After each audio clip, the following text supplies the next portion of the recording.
Friends అందరూ ఎలా ఉన్నారు? చాలామంది ఒకటే కామెంట్లో నీకు కన్సిస్టెన్సీ అంటే తెలుసా బ్రో, నీకు కన్సిస్టెన్సీ ఉందా బ్రో? జనవరి మొత్తం నాన్ స్టాప్గా వీడియోలు పెడతా ఉన్నావు, 1 వీక్ గ్యాప్ ఇచ్చిను, అదేదో వేరే విషయం వాళ్ళు అనుకున్నాం, మళ్ళీ ఏం పుట్టింది ఒకరోజు వీడియోలు పెడితే ఒకరోజు వీడియోలు పెట్టమని చెప్పి చాలామంది డైరెక్ట్గా మెసేజ్ చేయడం, కింద కామెంట్ చేయడం కూడా నేను చూసాను అనమాట. ఇది ఒక్కనే వదిలేండి భయ్య, ఇది ఒక్కలేదు, కొద్దిగా డిస్టర్బెన్స్ వేరే వచ్చేస్తున్నాయి. ఫెబ్ 1 డే కూడా గ్యాప్ ఉండదు, డైలీ 2 వీడియోస్.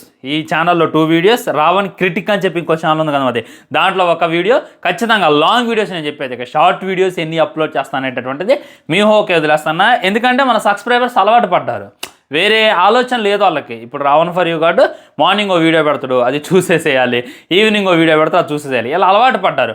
మ్యాక్సిమం ప్రతి వీడియోకి కనీసం 20K వ్యూస్ ఉంటాయి, మీరు వెళ్ళి అబ్జర్వ్ చేయొచ్చు. సో వాళ్ళందరినీ డిసప్పాయింట్ చేస్తానని చెప్పి నాకైతే అనిపించింది. ఈ నెల వదిలేయండి, నెక్స్ట్ మంత్ నుండి కన్సిస్టెంటీ అంటే ఏంది, రావణ్ ఫర్ యూ అంటే ఏంది అని చెప్పి నేనైతే మీకు చూపిస్తా. సో రేపు చూసుకున్నట్టయితే రిపబ్లిక్ డే, అందరికీ కూడా advance happy republic day. Salaar teaser ఎక్కడ అని చెప్పి చాలామంది అడుగుతున్నారు. అండ్ మన SRK షారుఖ్ ఖాన్ గారిది కింగ్ మూవీ రిలీజ్ డేట్ వచ్చింది, దాంట్లో ఒక డైలాగ్ కూడా చెప్పిండు, అయ్యో మామూలు డైలాగ్ కాదు అది. ఆ డైలాగ్నే ప్రతి ప్రభాస్ అభిమానికి అయితే మండిపోద్ది అనమాట. అండ్ మన SKN గారు వెళ్ళి కంప్లైంట్ సైబర్ ఆఫీస్లో అయితే కంప్లైంట్ ఇవ్వడం జరిగింది. దానికి గల కారణం ఏంటి, VD14 రాహుల్ డైరెక్టర్ అనమాట. ఆ డైరెక్టర్ ఎవరో తెలిస్తే మీరైతే షాక్ అవుతారు, అదొకటి. అండ్ మన మారుతికి అయితే చాలామంది క్యాష్ ఆన్ డెలివరీ పెడుతున్నారంట ప్రొడక్ట్స్, వాటన్నిటి గురించి ఈరోజు ఈ వీడియోలో డెప్త్ మాట్లాడేటటువంటి ప్రయత్నం చేద్దాం. వీడియో మిస్ చేయకుండా చివరిదాకా చూసేటటువంటి ప్రయత్నం చేయండి, మీకైతే మస్తు క్లారిటీ వస్తుంది అనమాట. సో మొట్టమొదట దేంతో స్టార్ట్ చేద్దాం? ఓకే, మన రాజసాబ్ దగ్గర నుండి మనమైతే మొదలు పెడదాం. ఒకసారి ఈ ఫోటో చూడండి, ఇది చూసుకున్నట్లయితే మన సహనా నాసకి సహనా సాంగ్లో అనమాట. నిన్నే ఫుల్ వీడియో సాంగ్ని అయితే రిలీజ్ చేయడం జరిగింది మూవీ టీం. 4 నిమిషాల సాంగ్. ఫస్ట్ 2 నిమిషాలేమో మేల్ వర్షన్ ఉంటుంది, తర్వాత 2 నిమిషాలేమో ఫీమేల్ వర్షన్ ఉంటుంది. ఒకసారి వెళ్ళి వినేటటువంటి ప్రయత్నం చేయండి. థియేటర్లో సాంగ్స్ బాగుంటాయి, సాంగ్స్కి అసలు వంక పెట్టేది లేదు. తమన్నా అయితే ఇచ్చిపడేసిండు, ఓకే అదేదో కాపీ కొట్టిండు, నాచా అది వదిలేండి. కానీ సహనాకి అయితే ప్రాణం పెట్టిండు. రాజసాబ్ టైటిల్ సాంగ్ కూడా మ్యాక్సిమం న్యాయం చేసేటటువంటి ప్రయత్నం చేసిండు. సో ఇందులో మీరు జాగ్రత్తగా అబ్జర్వ్ చేసినట్లయితే ఒకసారి కింద అబ్జర్వ్ చేయండి, క్లారిటీ కానొస్తుంది. కొద్దిగా పైకి వెళ్ళినట్లయితే ఫేస్ కాడ బ్లర్ కానొస్తుంది. ఎంత క్లారిటీ అయినా, ఇప్పుడు యూట్యూబ్లో ఎంత క్లారిటీ ఉంది అవన్నీ కూడా మీరైతే పెట్టి చూసేటటువంటి ప్రయత్నం చేయండి. మ్యాక్సిమం ప్రభాస్ అన్న కాడ ఆ యొక్క బ్లర్ అయితే కానొస్తుంది అనమాట. సో అక్కడ ఫేస్ వ్యాప్ అని చెప్పి ఒక AIని వాడడం జరిగింది. అంటే ప్రభాస్ అన్న కాదు ఆ సాంగ్లో ఉంది, వేరే ఎవరో ఉంటే అక్కడ గ్రాఫిక్స్ VFX లాంటివి యాడ్ చేసి మ్యాక్సిమం ప్రభాస్ అన్ననైతే ఇరికించేటటువంటి ప్రయత్నం, ప్రభాస్ అన్న మొహం పెట్టేటటువంటి ప్రయత్నం చేశారు. అదైతే ప్రభాస్ అన్న కట్అవుట్ కాదు, మీరు జాగ్రత్తగా చూస్తే మీకైతే అర్థమవుతుంది అనమాట. సో దీన్ని పట్టుకొని చాలామంది ట్రోల్ చేస్తున్నారు. ఇది తప్పెవరిది, బ్లెండర్ మిస్టేక్ ఎవరిది అంటే ఖచ్చితంగా డైరెక్టర్దే ఫాల్ట్. డూప్ని వాడొద్దా అంటే వాడాలి. ప్రతి హీరో మన దగ్గర ఉన్నటువంటి ఈ టాప్ 6 హీరోస్, ఈ టాప్ 5 హీరోస్ ప్రతి ఒక్కళ్ళు కూడా డూప్ను వాడతారు. డూప్ను వాడనటువంటి యాక్టర్ లేనే లేడు. ఒకవేళ నేను డూప్ను వాడట్లేదు అని చెప్పి ఎవడని చెప్తే నమ్మమాకండి, ఖచ్చితంగా ప్రతి హీరోకి అయితే డూప్ ఉంది అనమాట. సో డూప్ పెట్టడం అనేటటువంటిది తప్పు కాదు, కానీ ఆ డూప్ అని చెప్పి మనకైతే అనిపించద్దు. మనం హీరోని చూడడానికి వెళ్తాం, అవునా కదా? కానీ హీరో క్లోజప్ షాట్లో హీరో కాదురా, డూప్ నటిస్తాను రా అనేటటువంటిది తెలిస్తే చాలా గలీజ్గా ఉంటుంది కదా, అది బేసిక్ మెయింటైన్ చేయలేకపోయిండు. కానీ ఈ మాత్రం దానికి స్టేజ్ ఎక్కి, మొన్న కూడా ఒక వీడియో చూసిన భయ్య మారుతిది, ఇంకా మళ్ళీ ఎక్కువ మాట్లాడితే కంప్లీట్ అవుతారు, అందుకే తక్కువ మాట్లాడుతున్నా. చిరంజీవి గారు అన్నాడు. ఓకే, చిరంజీవి గారికి రెస్పెక్ట్ ఇస్తున్నా పర్లేదు. బాలకృష్ణ అంట, నాగార్జున అంట, అంటే వాళ్ళందరినీ ఏదో ఫ్రెండ్స్ పిలిచినట్టు పిలిచే ఓన్లీ చిరంజీవి గారికి ఒక్కళ్ళకి రెస్పెక్ట్ ఇవ్వడం అయితే నాకైతే కరెక్ట్ అనిపించలే. ఇస్తే అందరికీ రెస్పెక్ట్, అది ఎవరికి రెస్పెక్ట్ ఇవ్వద్దు అని చెప్పి నేను చెప్పను. సో ఇలా మాట్లాడడం అయితే ముమ్మడికి తప్పనమాట. సో మారుతికి ఏం చేస్తున్నారంటే ప్రభాస్ ఫ్యాన్స్ గట్టి రివెంజ్ ఇవ్వాలి అని చెప్పి ప్రొడక్ట్స్ అన్నీ కూడా, ఆయన ఇంటర్టెన్స్ చెప్పింది కదా కుల్లా లగ్జరీ అని, ప్రొడక్ట్స్ అన్నీ కూడా క్యాష్ ఆన్ డెలివరీ పెడుతున్నారు. అంటే ఇక మొత్తం ఆన్లైన్లో అయితే ఇచ్చేస్తున్నారు అనమాట. ఫుల్గా అయితే ప్రొడక్ట్స్ వెళ్తున్నాయంట.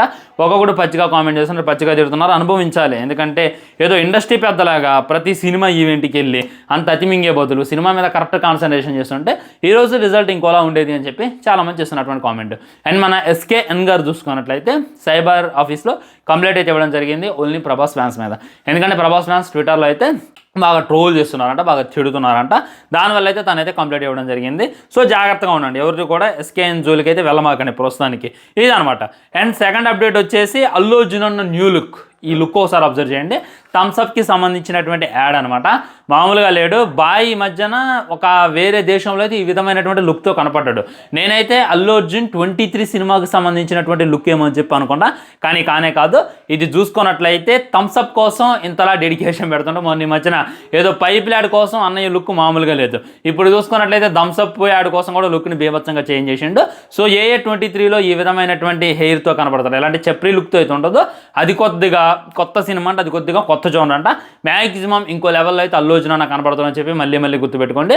ఈ లుక్ అయితే ఇప్పుడు సోషల్ మీడియాలో బాగా అంటే బాగా వైరల్గా మారింది. అండ్ మన ఉస్తాద్ భగత్ సింగ్ నుండి వచ్చినటువంటి అప్డేట్, ఈ విధమైనటువంటి పోస్టర్ని హరీష్ శంకర్ గారు ఈరోజు సోషల్ మీడియాలో అయితే పంచుకోవడం జరిగిందనమాట. రెడీగా ఉండండి, ఉస్తాద్ భగత్ సింగ్కి సంబంధించినటువంటి బ్లాస్ట్ అప్డేట్ ఎప్పుడైనా రావచ్చు అనేటటువంటి విషయాన్ని ఆయన అయితే తెలియజేసిండు. సో ఎప్పుడు వస్తుంది అనేటటువంటిది చాలామంది కూడా నా కామెంట్ చేస్తున్నారు. మ్యాక్సిమం చెప్పే కదా, మార్చిలో అయితే సినిమా రిలీజ్ అవుద్ది. పెద్ద సినిమా అయితే ముందుకు వెళ్ళిపోయింది, ఆ సినిమా కన్నా తర్వాత ఇది వస్తుంది. సో ఆ పెద్ద సినిమా ఎప్పటికి వెళ్ళిపోయింది అనేటటువంటి డీటెయిల్ కావాలంటే ఆల్రెడీ ఇంకో వీడియో చేశా, ఐ బటన్ లేదా ఎండ్ స్క్రీన్ క్లిక్ చేసి ఆ వీడియో చూడండి, మీకైతే మంచి క్లారిటీ వస్తుంది అనమాట. ఈ విధంగా ఉస్తాద్ భగత్ సింగ్ నుండి ఈ లుక్ చూసిన తర్వాత కొద్దిగా గబ్బర్ సింగ్ వైబ్స్ అయితే నాకైతే కానొచ్చాయి ఫ్రెండ్స్. వెయిట్ చేసి చూడాలి. మ్యాక్సిమం హరీష్ శంకర్ అయితే మనల్ని డిసప్పాయింట్ చెయ్యడు అని చెప్పి నేనైతే అనుకుంటున్నా. గట్టి కంబ్యాక్ ఇవ్వాలి అని చెప్పి మళ్ళీ కోరుకుంటున్నా. మంచి ప్రాఫిటబుల్ సినిమా కావాలి అని చెప్పి ఇంకా కూడా నేనైతే ఈ ఉస్తాద్ భగత్ సింగ్ నుండి కోరుకుంటున్నా. సెకండ్ సింగిల్ సాంగ్ కూడా త్వరలోనే రిలీజ్ చేసేటటువంటి ప్రయత్నం మూవీ టీం అయితే చేస్తుందంట. అండ్ విజయ్ దేవరకొండ అన్న 14కి సంబంధించినటువంటి సినిమా అనౌన్స్మెంట్ అయితే వచ్చింది. రేపు ఎగ్జాక్ట్లీ మార్నింగ్ 10 AM ఆ యొక్క టైటిల్ని, ఆ యొక్క ఫస్ట్ లుక్ని రివీల్ చేస్తామని చెప్పి వాళ్ళైతే ఈ విధమైనటువంటి పోస్టర్ని వదిలేరు. ఈ పోస్టర్లో మీరు జాగ్రత్తగా అబ్జర్వ్ చేసినట్లయితే మొత్తం జనం ఉన్నారనమాట, ఎటో వెళ్తున్నారు. మరి ఏం ప్లాన్ చేసిండో అనేటటువంటిది తెలియదు. మొన్నే రౌడీ జనార్దన్ అనేటటువంటి టీజర్ని చూసాం, పర్లేదు అనిపించింది. ఆ తర్వాత ఏమో దీనికి సంబంధించినటువంటి లుక్. అండ్ దీని డైరెక్టర్ ఎవరంటే రాహుల్ అనమాట. ఆయన తీసింది ఒక్క సినిమా, అది కూడా ట్యాక్సీ వాళ్ళ, అది కూడా మన విజయ్ దేవరకొండతోనే తీసిండు. ఆ సినిమా హిట్ అయిన తర్వాత మరి ఆయనకి ఎవరు ఛాన్సెస్ తీయలేదా, ఆయనతో ఎవరు తీయలేదు అనేటటువంటి తెలియదు. కానీ విజయ్ దేవరకొండ అయితే మళ్ళీ ఛాన్స్ ఇచ్చిండు. నేనేం చెప్తున్నా అంటే, పెద్ద హీరోస్ ఇప్పుడు ఒక్క ప్రభాస్ అన్నని పక్కన పెట్టినంటే మిగిలిన హీరోస్ అంతా కూడా టైం తీసుకుంటున్నారు. ఒక 2 years 1 year టైం తీసుకుంటున్నారు. అండ్ టైర్ 2లో కూడా నాని అన్న కూడా ఒకేసారి ఎక్కువ ప్రాజెక్ట్స్ ఏం చేయట్లా, ఆచితూచి అడిగేసి మంచి ప్రాజెక్ట్ చేస్తుండు. అండ్ శౌర్య చూసుకున్నాం అని మధ్యన పాపం ఆయనకు అర్థమైపోయింది గట్టి దెబ్బ పడిద్ది నాకని. సో ఆయన కూడా కెరీర్ మీద కాన్సన్ట్రేషన్ చేసి మంచి సినిమా తీస్తున్నాడు అనమాట. ఈ విధంగా ప్రతి ఒక్కళ్ళు అడివిషేస్తో సహా ఒక కంటెంట్కి ప్రయారిటీ వచ్చి లాంగ్ టైం చూసుకొని ఒక సినిమా మీద కాన్సన్ట్రేషన్ చేసి ఆ సినిమా తీసి హిట్ కొడుతున్నారు. కానీ మనోడు మట్టికి సరైనటువంటి స్క్రిప్ట్ సెలక్షన్స్తో ముందుకు రావట్లేదు. ఇప్పుడు రౌడీ జనార్దన్ అనేటటువంటి సినిమా తీస్తుండు, దాని మీద కాన్సన్ట్రేషన్ చేయాలి. మరి అది ఆ విధంగా ఉండగా ఈ గ్యాప్లో ఈ సినిమా గురించి అనౌన్స్మెంట్ ఎందుకు అని చెప్పి నాకున్నటువంటి feeling. Okay, Vijay Deverakonda fans కోపం వచ్చినా పర్లేదులే, కానీ భయ్యా ఎన్నని భరిస్తాం భయ్యా, భరించేదాన్ని మరి ఒక లిమిట్ అయితే ఉంటుంది అనమాట. అన్న వరుసగా ఫ్లాపులు పొందుతున్నా అంటే కొద్దిగా ఆగాలి కదా, కొద్దిగా ఆచితూచి రావాలి కదా. ఇప్పుడు రౌడీ జనార్దన్ అనౌన్స్ చేసింది కదా, టీజర్ కూడా మంచి ఇంట్రెస్టింగ్గా ఉంది కదా. వెయిట్ చేసి కొన్ని రోజులు ఆగి ఇంకో సినిమాని అనౌన్స్ చేసి ఆ సినిమా రిలీజ్ అయ్యాక ఇంకో సినిమా మీద కాన్సన్ట్రేషన్ చేస్తే పోయేది. ఇప్పుడు యష్ ఉన్నాడు, KGF 1 ఇటు కొట్టిండు, KGF 2 ఇటు కొట్టిండు. దాని తర్వాత తన దగ్గరికి ఎంతమంది డైరెక్టర్లు వెళ్ళారో తెలుసా, ఎంతమంది ప్రొడ్యూసర్లు వెళ్ళారో తెలుసా, వాళ్ళందరినీ చూపమని చెప్పి గీతు మోహన్ దాస్తో టాక్సిక్ అనేటటువంటి సినిమా తీస్తానని చెప్పి ఆ సినిమా మీద ఫుల్ కాన్సన్ట్రేషన్ చేసి ఆ సినిమా మీద ఒక హైప్ క్రియేట్ చేసి ఆ సినిమాని రిలీజ్ చేసేటటువంటి ప్రయత్నం చేస్తుండ్రు. సో యష్ అంతటోడు ఆచితూచి అడిగేస్తాను, ఎందుకంటే తనకు తెలుసు కష్టం వాల్యూ ఏందని. మొన్న అనగనగా ఒక రాజు సినిమా అప్పుడెప్పుడు జాతి నల్తావుతో వచ్చిండు, ఆ తర్వాత మిస్టర్ పోలి షెట్టితో వచ్చిండు. ఇప్పుడు చూసుకున్నట్లయితే ఇది అనగనగా ఒక రాజు, ఇది కూడా హిట్, 100 కోట్లు కొట్టింది సినిమా. సో ఏంది వీళ్ళంతా ఆచితూచి అడిగేసి ఒక్కొక్క సినిమా మీద కాన్సన్ట్రేషన్ చేసి ఆ సినిమాని ముందు తెస్తుంటే విజయ్ అన్న ఈ విధంగా ఇన్ని సినిమాల మీద కాన్సన్ట్రేషన్ చేయడం నాకైతే అంత అనిపించలేదు అనమాట. అండ్ రవితేజ అన్నకు సంబంధించినటువంటి మూవీ అనౌన్స్మెంట్ కూడా రేపు ఉంది. సినిమా అనౌన్స్మెంట్ కన్నా హీరోయిన్ ఎవరు అనేటటువంటి దాని మీద అయితే నాకు ఫుల్ క్యూరియాసిటీ ఉంది. అండ్ నితిన్ అన్న 36 సినిమా గురించి కూడా అప్డేట్ ఉంది, దాని గురించి మాట్లాడేటటువంటి ఇంట్రెస్ట్ అయితే నాకు లేదు. మరి ఛానల్ని సబ్స్క్రైబ్ చేసుకొని వీడియో లైక్ చేయండి, వీళ్ళని తిరిగి షేర్ చేయండి. ఆ తర్వాత సలార్ టీజర్ ఎక్కడ అని చెప్పి బాగా ట్రెండ్ చేస్తున్నారు, బాగా వైరల్ చేస్తున్నారు. దాని గురించి ఇంకో వీడియో చేసుకునేటటువంటి ప్రయత్నం చేద్దాం. బాయ్ నమస్కారం. ముఖ్యంగా అయితే షేర్ చేసేయండి వీడియోని, ఓకేనా?